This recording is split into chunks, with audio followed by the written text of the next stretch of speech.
నమస్కారం అండి.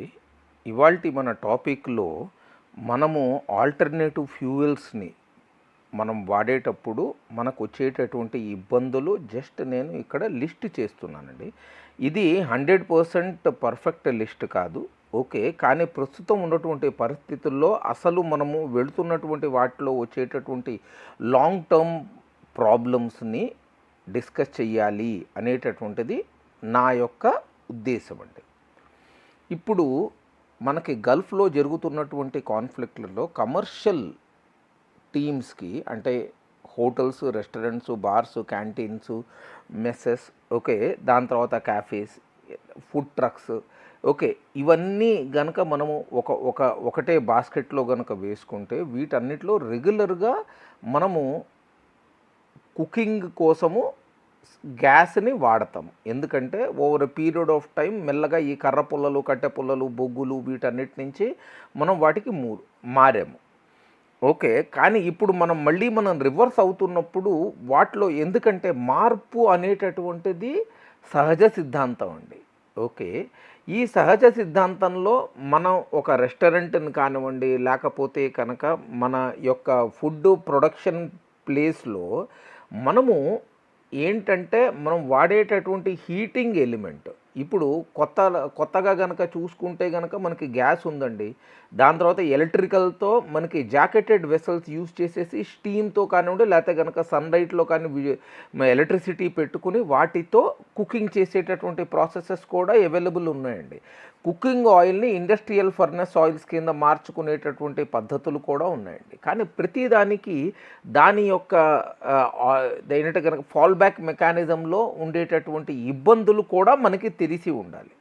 ఎవరో చెప్పారు, లేకపోతే ఏదో చాలా కొత్త ఒక టెక్నాలజీ వచ్చింది, ఆ టెక్నాలజీ మనం వాడేసేసుకుని మనము ఇప్పుడు ఉన్నటువంటి కరెంటు ఇబ్బందుల నుంచి బయటపడ్డామని చెప్పేసి వాళ్ళు అడిగినంత డబ్బులు ఇచ్చి కొత్త టెక్నాలజీ మనం తెచ్చుకోనో, లేకపోతే పాత టెక్నాలజీని రీఇంట్రడ్యూస్ చేయటము కనుక మనం జరిగేటప్పుడు దాంట్లో కొన్ని ఇబ్బందులు వస్తాయండి. వాటిని డిస్కస్ చేయాలి అనేటటువంటిది నా ఉద్దేశం. ఇప్పుడు గ్యాస్ నాకు తెలిసినంత వరకు మార్కెట్లో నా ఫ్రెండ్స్ చెప్పినటువంటి కాస్ట్ 6,000 నుంచి 7,000 రూపీస్ మధ్యలో ఒక కమర్షియల్ గ్యాస్ సిలిండర్ దొరుకుతుంది. అండ్ మీరు ఈ గ్యాస్ సర్ఛార్జ్ కూడా వేయకూడదు అనేటటువంటిది గవర్నమెంట్ నుంచి ఇన్ఫర్మేషన్ సోషల్ మీడియా ద్వారా బయటికి వస్తుంది. They should be no surcharge అని.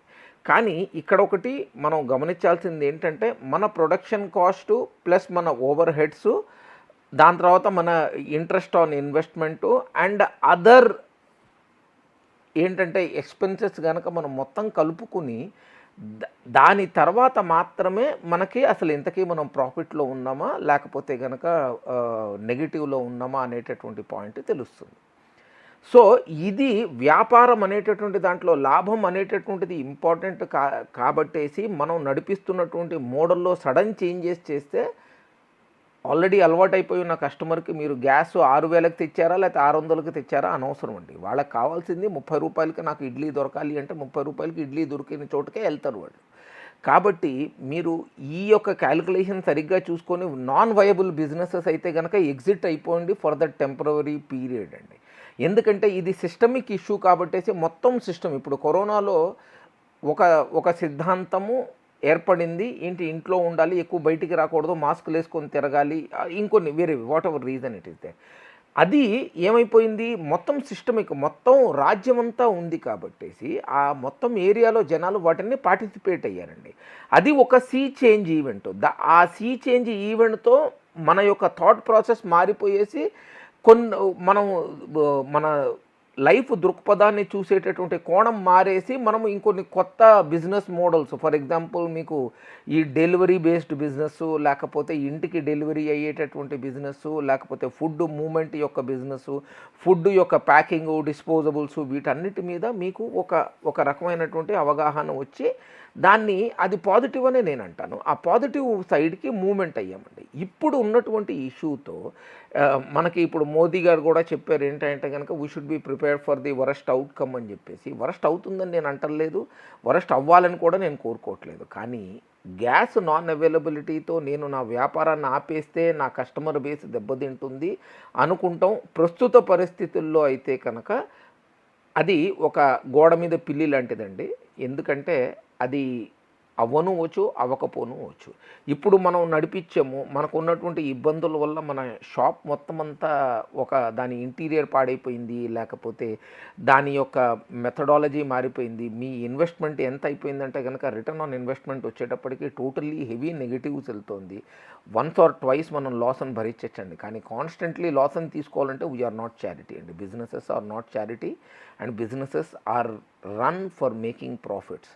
అట్లా అని చెప్పేసి మనము సొసైటీలో వచ్చేటటువంటి ఇబ్బందులకి నుంచి మనం దూరంగా ఉంటామంటే ఉండమండి. కానీ మనం ఆల్టర్నేటివ్ చూసుకుంటాము within till the time where we can actually try to take the hit and then the punching బ్యాగ్లో మనం మన కోర్ ఎలిమెంట్కి కనుక మనం ఇబ్బంది పడితే ఆ ఇబ్బంది నుంచి మనం బయటికి వచ్చేయటం మంచిది. కానీ దాంట్లోనే కంటిన్యూ అవుతే అది కరెక్ట్ కాదేమో అనేటటువంటిది నా పర్సనల్ ఒపీనియన్ అండి. I can be 1,000,000% wrong on this one. Apologies for that. So ఇప్పుడు జనరల్లీ ఎట్లా ఉంటుందంటే కనుక బయోగ్యాస్ అనేటటువంటిది ఏదో ఊళ్ళల్లో ఏదో దొరకచ్చు కానివ్వండి, సిటీల్లో దొరకటం కష్టము. దాని తర్వాత బయోగ్యాస్ బెలూన్లు కానివ్వండి, లేకపోతే ఆ moment kind of a thing non practical కాబట్టి బయోగ్యాస్ మీద పెద్ద డిస్కషన్ అండ్ డిబేట్ ఉండదండి. కానీ ఒకటి గుర్తుపెట్టుకోవాలండి, బయోగ్యాస్లో మీకు ఒక రకమైనటువంటి స్మెల్ ఉంటుంది. ఆ స్మెల్ ఏంటంటే మీ ఫుడ్ యొక్క బేసిక్ ఫ్రాగ్రెన్స్ని డిస్టర్బ్ చేయకుండా చూసుకోండి. ఇది పెద్ద పాపులరైజ్ కాదు కాబట్టి it will be there in B and C class సిటీస్లో ఇది దొరకటం కష్టము కాబట్టేసి నేను దాని మీద పెద్ద మాట్లాడటలేదండి. ఇప్పుడు మనకి కర్రలండి, ఓకేనా, ఇది ఫైర్ వుడ్ కనుక మనం చూసుకుంటే ఒక స్టాండర్డ్ రిక్వైర్మెంట్ ప్రకారంగా కర్రలు మార్కెట్లోకి వస్తాయండి. ఒకటి యజ్ఞాలకి, యాగాలకి, ఓకే. దాని తర్వాత ఎక్కువగా ఫైర్వుడ్ వాడి ఎవరు ఈ మధ్యకాలంలో వంటలు చేయట్లేదు because of the freely availability of the gas. కానీ ఇప్పుడు ఆ పరిస్థితి మారింది కాబట్టి మీకు తక్కువ ఉన్నటువంటి మన కట్టెల సప్లై అది కాస్త ఒక్కసారి షూటప్ అయ్యేటప్పటికి మీకు వచ్చేటటువంటివి డ్రై అయినటువంటి కట్టె పుల్లలు కావండి. మీకు వచ్చేవి పచ్చివి వస్తాయి. పచ్చివి ఆటోమేటికల్లీ మీకు పొగ వస్తుందండి. ఓకే, మీరు దాన్ని జెట్ స్టవ్లో వేసినా ఇనీషియల్లీ మీకు మంట మండేంత వరకు లోపల ఉన్నటువంటి మాయిశ్చర్ మూవ్మెంట్ అయిపోయేసి ఆ ఫైరు ఆ మొత్తం డ్రై చేసి దాని తర్వాత బర్న్ అయ్యేంత టైం దాకా మీకు స్మోక్ వస్తుంది. ఆ స్మోక్ మీ కిచెన్ మొత్తాన్ని నింపేస్తుంది. దాని తర్వాత మీ కిచెన్ యొక్క ఇంటీరియరును తర్వాత నార్మల్ ఇంటీరియర్లో మీకు కనుక ప్రాపర్ ఎన్క్లోజర్స్ కనుక లేకుండా మీకు ఈ స్మోక్ సీపేజ్ కనుక ఉంటే కనుక మీ మంచి రెస్టారెంట్లో చాలా ఖర్చు పెట్టి ఇంటీరియర్లు చేసుకుంటే there is a chance of charring of that one. So అది జాగ్రత్తగా చూసుకోండి. సో ఇప్పుడు మీరు కర్ర పుల్లలు చేసుకోవాలంటే దానికి వికల్పం ఏంటంటే మీరు దాన్ని బాగా ఏరేటెడ్గా ఉన్నటువంటి ప్లేసు, దాని తర్వాత మీకు ప్రాపర్గా చిమ్నీస్ ఎక్కడైతే మీ ఎగ్జాస్ట్ మోటార్స్ సరిగ్గా నడుస్తున్నటువంటి చిమ్నీస్ ఎక్కడైతే ఉంటాయో ఆ ఏరియాలో పెట్టుకోండి. సో దట్ ఏంటంటే వచ్చినటువంటి గ్యాస్ మొత్తము ఆ చిమ్నీస్ బయటికి తీసుకెళ్తాయి. రిమెంబర్ వన్ థింగ్, పొగ అంటే మీకు సూట్ వస్తుందండి. సూట్ వచ్చింది అంటే కనుక మీరు దాన్ని క్లీనప్ చేసుకోవాలి, లేకపోతే it will build up and there is a chance. ఎందుకంటే ఆయిల్ అండ్ సూట్ ఫామ్లో ఒక పర్టికులర్ ఏరియాలో ఫైర్ హజార్డ్ హెవీగా ఉంటుంది కాబట్టి చాలా తక్కువ అంటే repeatedly try to be monitoring your chimneys and then as well as your other areas for the carbon build up and fire hazard to come across. ఇప్పుడు కిచెన్ అంటే కనుక మీకు ఈవెన్ ఆయిల్ ఫ్యూమ్స్ కూడా ఉంటాయి కాబట్టి ఆయిల్ అండ్ కోల్ ఫ్యూమ్ యొక్క combination is deadly అండి. కాబట్టి బీ కేర్ఫుల్. ఓకే, సో ఇది పాయింట్ నెంబర్ 1. ఇది నేను నడిపించకూడదు అనేటటువంటి పాయింట్ అని కాదండి, మీకు తెలియాలి కాబట్టి జస్ట్ చెప్తున్నాను.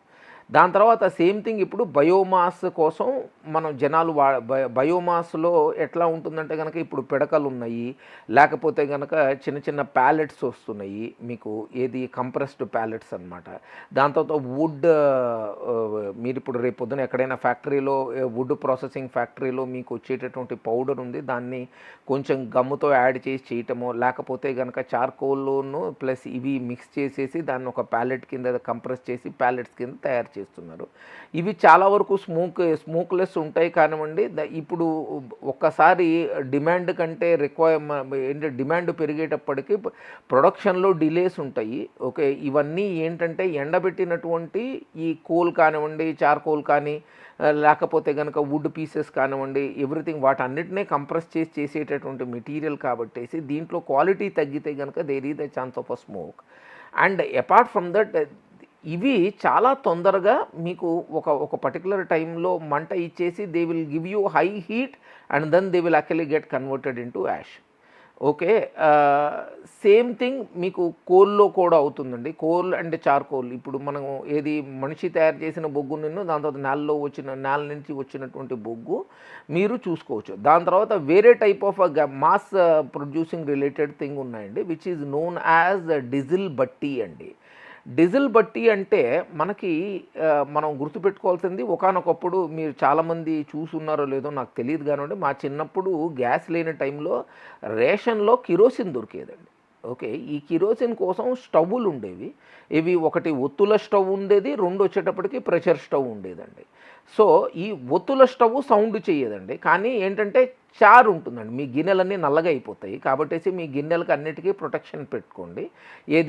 ఈ ప్రొటెక్షన్ వెరీ సింపుల్ అండి. ఒక నిర్మా పౌడర్ ప్యాకెట్ దాని తర్వాత డిష్ వాష్ సోపు రెండింటిని కలిపేసి కొంచెం ఉప్పు కలిపేసి దీని లోపల పెట్టుకోండి చుట్టుపక్కల గిన్నెకంతా.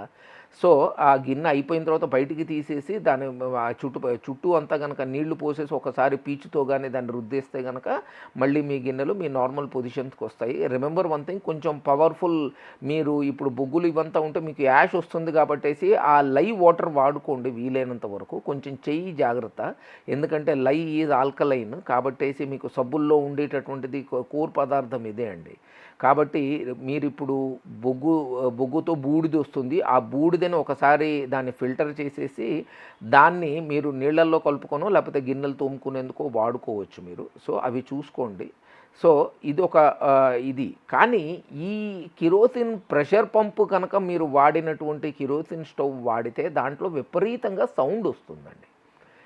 ఈ మధ్యకాలంలో జనాలకి ఆ సౌండ్ అలవాట్లేదు. అంటే కనుక గ్యాస్ దానికి వీటికి వచ్చేటటువంటి సౌండ్కి జనాలు కొంచెం దూరం అయిపోయి ఉన్నారు. ఎందుకంటే వాళ్ళకి ఈజీలీ అవైలబుల్ గ్యాస్ ఉంటుంది కాబట్టేసి మీరు ఇట్లా పొయ్యి ఆన్ చేసిన వెంటనే గ్యాస్ వస్తుంది, ఆ గ్యాస్ పెద్ద సౌండ్ లేకుండా వస్తుందండి. ఓకే, సో మీకు మంట ఉంది లేది తెలియదు, just the flame will demonstrate it is alive అని చెప్పేసి. దాని తర్వాత మీ పదార్థాలు వేడవుతాంతో. సో కాబట్టి మీ యొక్క పక్కన ఉన్నటువంటి బిజినెస్ కమ్యూనిటీస్ ఏంటి, షాప్స్ ష్రింక్ అయిపోయినాయి. పెద్ద పెద్ద షాప్స్ ఒకానొకప్పుడు ఏది మీకు వెనక వేరే వర్కింగ్ స్పేస్ ఉండేటటువంటి షాప్స్ అన్నీ తగ్గిపోయేసి అన్నీ పిచ్చుకగూళ్ళు వచ్చేసినాయి, which we call it shoe box businesses. దీంట్లో ఒక చిన్న ప్లేస్లో ఎక్కువ నెంబర్ ఆఫ్ రెస్టారెంట్స్ ఎక్కువ నెంబర్ ఆఫ్ షాప్స్ దాని తర్వాత వచ్చేటప్పటికి ఎక్కువ నెంబర్ ఆఫ్ రెస్టారెంట్స్ అవంతా పెట్టుకునేది ఉంది.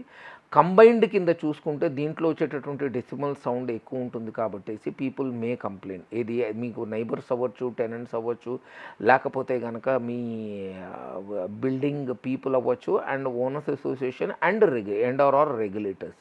ఎందుకంటే నాయిస్ కంప్లైంట్ వెళ్ళింది అంటే కనుక మున్సిపాలిటీ అయితే దిగుతుందండి. So this is one of the other kind of thing. దాని తర్వాత last but not the least ఏంటయ్యా అంటే, మీరు వాడేటటువంటి పదార్థము మీరు దాన్ని స్టోర్ చేసుకునేటటువంటిది దానికి మీకు ఓవర్గా స్పేస్ కావాలండి. మీకు ఉన్నటువంటి షాపులో మీకు ఆ స్పేస్ అవైలబుల్ ఉందా?